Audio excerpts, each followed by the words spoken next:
Nous allons étudier donc les muscles du membre inférieur en débutant par les muscles de la hanche. Ces muscles sont au nombre de 11 et ces muscles de la hanche sont regroupés en trois grands groupes. Les muscles antérieurs qui sont au nombre de 2, les muscles iliopsoas et le muscle pectiné. Nous décrirons le muscle iliopsoas. Le muscle pectiné sera décrit avec les muscles de la cuisse puisqu'il appartient aussi aux muscles de la cuisse. Deuxième groupe, ce sont des muscles postérieurs que l'on appelle glutéaux, c'est-à-dire qui forment le relief de la fesse. Nous avons trois muscles glutéales, le muscle glutéal majeur, moyen et mineur, complété par un quatrième muscle qui siège au niveau de la fesse, le muscle tenseur du fascia lata. Enfin, nous avons les muscles pelvitrochantériens, qui vont donc du pelvis au trochanter du fémur. Ce sont le muscle piriforme, le muscle obturateur interne et le muscle obturateur externe, le muscle jumeau supérieur et le muscle jumeau inférieur, et enfin le muscle carré fémoral. L'ensemble de ces muscles forment les muscles de la hanche, ils sont au nombre de 11. Donc nous allons voir dans un premier temps les muscles antérieurs de la hanche, ils sont au nombre de 2, le muscle pectiné et le muscle iliopsoas. Alors, le muscle pectiné entend en partie dans la cuisse, nous verrons ce muscle-là avec les muscles de la cuisse. Nous allons donc voir principalement le muscle iliopsoas. Comme tout muscle, on va décrire une origine, un trajet, une terminaison, une innervation et leur action. Donc l'origine de ce muscle est constituée de deux portions d'origine. La première portion qui est le muscle iliaque, qui s'insère dans la fosse iliaque, qui a un trajet qui est vertical vers le bas, un muscle qui a une forme triangulaire à base supérieure au niveau de la crête iliaque. Ces fibres sont concentrées vers le bas pour former donc le sommet du triangle, pour franchir le bord antérieur de l'os coxal en passant sous le ligament inguinal, donc dans le canal inguinal, dans la partie externe du canal inguinal, ce qu'on appelle la lacune musculaire. Et va les rejoindre à ce moment-là le muscle psoas. Donc la deuxième origine du muscle iliopsoas, c'est le muscle psoas qui va s'insérer sur les vertèbres lombales de L1 à L4, y compris sur les processus transverses de L1 à L4 et donc le corps. Son trajet va être oblique en bas et en dehors. On y décrit deux plans musculaires, un plan superficiel et un plan profond. Entre ces deux plans, qui sont strictement parallèles, vont se mettre les racines nerveuses des nerfs rachidiens. Donc le trajet est oblique en bas et en dehors. Lui aussi va passer sous le ligament inguinal, donc dans le canal inguinal, dans la lacune musculaire, pour aller rejoindre les fibres du muscle iliaque qui vont avoir une terminaison commune. Cette terminaison commune va se faire au niveau du petit trochanter du fémur. L'innervation de ce muscle iliopsoas est assurée par les branches du plexus lombal de L1 à L3 et par des branches du nerf fémoral. L'action de ce muscle est d'assurer la flexion de la cuisse et puis bien sûr la flexion du tronc quand les membres inférieurs sont fixes. Je rappelle qu'il existe un deuxième muscle dans ces muscles antérieurs de la hanche qui est le muscle pectiné mais que l'on verra dans les muscles de la cuisse. Nous allons voir maintenant les muscles glutéaux qu'on appelle aussi les muscles fessiers, ce sont donc les muscles postérieurs. Nous avons vu qu'il existait trois muscles principaux qui sont les muscles glutéaux ou encore appelés fessiers auxquels se rajoute un muscle plus accessoire qui est le tenseur du fascia lata. On va voir les deux premiers muscles les plus superficiels qui sont le muscle glutéal majeur ou encore appelé muscle grand fessier et donc le tenseur du fascia lata. Le muscle glutéal majeur ou grand fessier a pour origine l'aile iliaque, la face externe en arrière de la ligne glutéale postérieure, le cinquième postérieur de la crête iliaque et il va aussi s'insérer sur la crête sacrale latérale et le ligament sacrotubéral. Les fibres musculaires vont ensuite être obliques en bas et en dehors pour aller se terminer sur la tubérosité glutéale, c'est-à-dire la partie supérolatérale de la ligne âpre du fémur, et sur le tractus iliotibial, qui est ce renforcement vertical du fascia lata le long de la face latérale de la cuisse. L'innervation de ce muscle est assurée par le nerf glutéal inférieur. Son action est d'assurer l'extension de la cuisse, la rotation latérale de la cuisse et la stabilisation du bassin dans un plan frontal avec les muscles contralatérales. Donc c'est le muscle le plus volumineux de la région fessière et le plus superficiel, c'est lui qui fait le volume de la fesse. Deuxième muscle, le muscle tenseur du fascia lata, dont l'origine se fait sur l'épiniliaque antéro-supérieur. Il a un trajet oblique vers le bas, légèrement en dehors et en arrière, avec un corps musculaire qui est extrêmement réduit, et sa terminaison va se faire sur le tractus iliotibial. Ce tractus iliotibial va se terminer lui-même sur le bord antéro-inférieur du condyle tibial latéral. L'innervation de ce muscle est assurée par le nerf glutéal supérieur. Son action est relativement réduite. Il assure la rotation médiale de la cuisse et la tension du muscle du tractus iliotibial. Nous allons voir maintenant les deux autres muscles glutéaux, qui sont le muscle glutéal moyen ou moyen fessier et le muscle glutéal inférieur ou petit fessier. Le muscle glutéal moyen a pour origine l'héliaque, la face externe de l'héliaque, entre la ligne glutéale antérieure et postérieure, et sur les trois quarts antérieurs de la crête iliaque. Son trajet est vertical, légèrement en dehors, pour se terminer sur le grand trochanter. L'innervation est assurée par le nerf glutéal supérieur et son action est d'assurer l'abduction ABD de la cuisse, la rotation médiale de la cuisse, la flexion de la cuisse par les fibres antérieures, mais les fibres les plus postérieures peuvent assurer une extension de la cuisse, et bien sûr la stabilisation frontale dans un plan frontal du bassin. Dernier muscle, le muscle glutéal mineur, ou encore appelé petit fessier, il va s'insérer sur l'héliaque, la face externe, entre les lignes glutéales antérieures et inférieures, au-dessous du glutéal moyen. Le trajet est vertical vers le bas, légèrement oblique vers le dehors. Il va se terminer sur le grand trochanter, sur le bord antérieur du grand trochanter.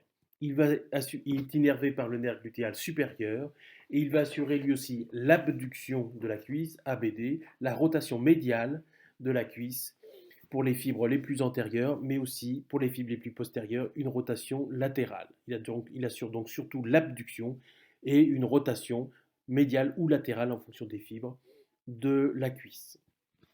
Ces deux derniers muscles, glutéal moyen et glutéal mineur, sont dans un plan plus profond que le grand fessier et donc sont recouverts par le muscle grand fessier. Le troisième groupe des muscles de la hanche sont les muscles pelvitrochantariens. Il existe 6 muscles pelvitrochantariens qui passent tous en arrière de l'articulation coxo-fémorale et du col du fémur. Ils sont tous innervés par des branches collatérales du plexus sacral, sauf l'obturateur externe, qui est innervé par le nerf obturateur, et ils sont tous rotateurs latéraux de la cuisse. Premier muscle, le muscle piriforme. Son origine est donc, il s'insère sur la face antérieure du sacrum. Le trajet est oblique en dehors, en avant et vers le bas. Il va traverser l'incisure ischiatique majeure et il va avoir donc deux portions, une portion endopelvienne et une portion glutéale, pour se terminer sur le grand trochanter. L'innervation de ce muscle est le nerf du piriforme, qui est une branche collatérale du plexus sacral. L'action est d'assurer la rotation latérale de la cuisse, mais il assure aussi l'abduction, ABD, l'abduction de la cuisse. Deuxième muscle, le muscle obturateur interne. L'origine se fait au pourtour du foramen obturé, d'où son nom, à la face interne du foramen obturé, et sur aussi, bien entendu, la membrane obturatrice. Son trajet, lui aussi, comme le muscle piriforme, va avoir deux portions, une portion endopelvienne et une portion glutéale. La portion endopelvienne, le corps musculaire qui est triangulaire, aplati, est oblique vers l'arrière, vers le haut et le dehors, les fibres convergent vers l'incisure ischiatique mineure, puis on va avoir une angulation à 90 degrés pour arriver dans sa portion glutéale, où le tendon est oblique en avant, en haut et en dehors, pour se terminer dans la fosse trochantérique, qui correspond à la face médiale du grand trochanter. L'innervation de muscles obturateurs internes est assurée par le nerf obturateur interne, qui est une branche collatérale du plexus sacral. L'action est d'assurer la rotation latérale de la cuisse. Troisième muscle, le muscle jumeau supérieur. L'origine se fait au niveau de l'épine ischiatique. C'est un muscle extrêmement grêle qui est satellite du bord supérieur du tendon du muscle obturateur interne. Sa terminaison se fait dans la fosse trochantérique. L'innervation est assurée par le nerf du jumeau supérieur, qui est une branche du plexus sacral, et son innervation est d'assurer la rotation latérale de la cuisse avec les autres muscles. Quatrième muscle, le muscle jumeau inférieur, qui lui aussi s'insère sur la tubérosité ischiatique. Il est aussi grêle que le jumeau supérieur. Il est satellite, mais cette fois-ci du bord inférieur du tendon du muscle obturateur interne. Et il va se terminer, lui aussi, dans la fosse trochantérique, la face médiale du grand trochantère. Il est innervé par le nerf du jumeau inférieur, qui est une branche collatérale du plexus sacral, et assure, lui aussi, la rotation latérale de la cuisse. Cinquième muscle, le muscle carré fémoral. Alors, le muscle carré fémoral est un muscle beaucoup plus épais. Il s'insère sur la tubérosité ischiatique, le bord latéral de la tubérosité ischiatique. Il a un trajet transversal vers le dehors. C'est un muscle qui a un corps aplati, grossièrement à la forme d'un carré, mais il est plutôt rectangulaire. Il va se terminer sur la crête intertrochantérique du fémur. Il est innervé par le nerf du carré fémoral, qui est une branche du plexus sacral. Lui aussi a une action dans la rotation latérale mais cette fois-ci, l'adduction A2D de la cuisse. Dernier muscle, le muscle obturateur externe. C'est l'homologue de l'obturateur interne, mais à la partie externe du foramen obturé. Il va donc s'insérer au pourtour du foramen obturé, mais dans la face externe, d'où le nom, et sur la membrane obturatrice, là aussi, la face externe de la membrane obturatrice. Il se dirige oblique vers le dehors, en haut et en arrière, pour se terminer dans la fosse trochantérique. Il est innervé par le nerf obturateur, qui cette fois-ci sont des fibres issues non pas du plexus sacral, mais au niveau médulaire L3, L4. C'est un muscle qui est monoarticulaire, qui assure lui aussi la rotation latérale de la cuisse. Nous allons voir maintenant les muscles de la cuisse. Il existe au total 10 muscles qui sont répartis en 3 loges musculaires. La loge antérieure, médiale et postérieure. Nous allons donc voir dans un premier temps les muscles de la loge antérieure qu'on appelle la loge fémorale antérieure. En effet, cette loge fémorale antérieure est limitée en avant par l'aponévrose fémorale, qui est une tissu aponévrotique qui entoure tous les muscles de la cuisse. Cette aponévrose fémorale va se dédoubler en dedans pour entourer le muscle sartorius, qui est le premier muscle de la loge antérieure. Le deuxième muscle étant le plus volumineux, c'est-à-dire le muscle quadriceps fémoral, qui occupe la quasi-totalité de la loge antérieure et, comme son nom l'indique, est formé de 4 chefs musculaires. Donc, vous allez voir dans un premier temps le sartorius et dans un deuxième temps le muscle quadriceps. Cette loge fémorale antérieure est limitée en arrière par les septums intermusculaires. On a un septum intermusculaire médial et un septum intermusculaire latéral. Les deux septums naissent au niveau du bord postérieur du fémur pour aller rejoindre médialement ou latéralement l'aponévrose fémorale. Nous allons voir donc maintenant le muscle sartorius. Son origine se situe au niveau de l'épine iliaque antéro-supérieure. Son trajet a la forme d'un S italique. Il est très superficiel puisqu'il est situé dans un dédoublement de l'aponévrose fémorale. Il va avoir un trajet oblique vers le bas et en dedans et vers l'arrière. Puis ensuite, il va arriver au niveau du bord médial de la cuisse où il va avoir un trajet pratiquement vertical. Puis au niveau du genou, il va être très légèrement oblique en bas et vers l'avant. A noter que c'est le muscle le plus long de l'organisme puisqu'il fait environ 45 cm. Sa terminaison se fait au niveau du tibia, de la face antéromédiale, sous le condyle tibial médial. C'est l'un des 3 tendons des muscles que l'on appelle de la patte d'oie. On le verra plus tard, ils sont au nombre de 3, donc le muscle sartorius, le muscle gracile et le muscle semi-tendineux. Son innervation est assurée par le nerf fémoral. Son action, il assure la flexion de la cuisse, l'abduction ABD de la cuisse, la rotation latérale. Globalement, il permet la position dite en tailleur, d'où son nom, puisque sartorius veut dire du tailleur en latin. Il assure en plus la flexion de la jambe et la rotation médiale de la jambe. Dans un deuxième temps, nous allons voir donc le muscle quadriceps fémoral, dont nous voyons déjà qu'il occupe une très grande partie de la loge antérieure.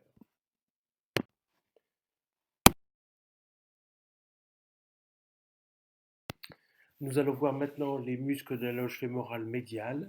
Cette loge fémorale médiale étant limitée en avant par le septum intermusculaire médial, en dedans par l'aponévrose fémorale et en dehors par le septum intermusculaire postérieur qui est extrêmement fin et qui limite, qui délimite ou qui sépare la loge postérieure de la loge médiale. Ces muscles de la loge fémorale médiale sont appelés encore muscles adducteurs puisqu'ils assurent tous, au moins partiellement, l'adduction de la cuisse.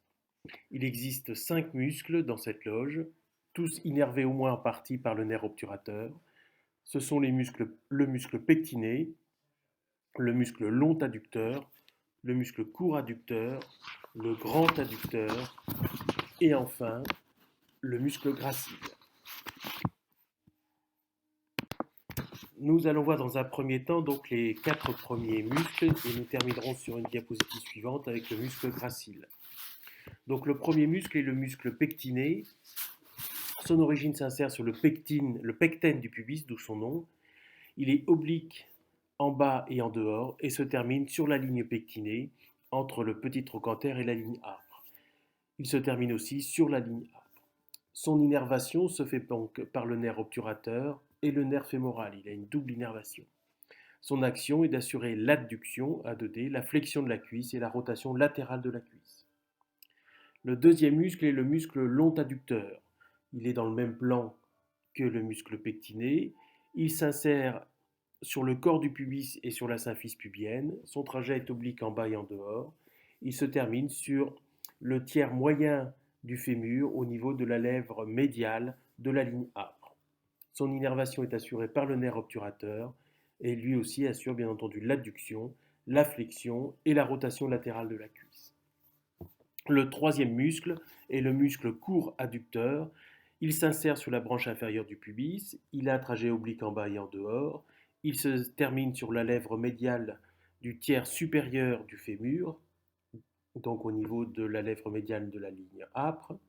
Son innervation est assurée par le nerf obturateur, il assure aussi l'adduction, la flexion et la rotation latérale de la cuisse. Quatrième muscle, plus complexe, le muscle grand adducteur, puisqu'il a 3 portions d'origine, une portion supérieure, moyenne, et une portion inférieure. La portion supérieure s'insère sur la branche ischio-pubienne. Elle a un trajet oblique en bas et en dehors, et se termine sur la ligne âpre au niveau de la lèvre médiale de la moitié supérieure de la ligne âpre.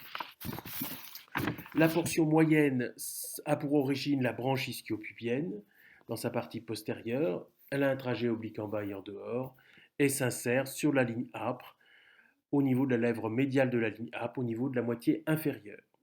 Enfin, il existe une portion inférieure qui est complètement différente puisqu'elle a un trajet vertical. Son origine s'insère sur la tubérosité sciatique. Son trajet est vertical vers le bas et sa terminaison se fait sur le tubercule de l'adducteur, juste au-dessus de l'épicondyle médial. Notons que cette portion de ce grand adducteur va se terminer donc sur le tubercule en faisant l'anneau du grand adducteur. Ce hiatus tendineux va voir le passage de l'artère fémorale qui va venir prendre le nom d'artère poplitée et la veine poplitée va devenir veine fémorale. L'innervation de cette portion inférieure est assurée par le nerf obturateur mais aussi par le nerf ischiatique. Il a donc une double innervation et son action est d'assurer l'adduction, la rotation latérale et l'extension de la cuisse. Nous verrons le dernier muscle, le muscle gracile, sur la diapositive suivante.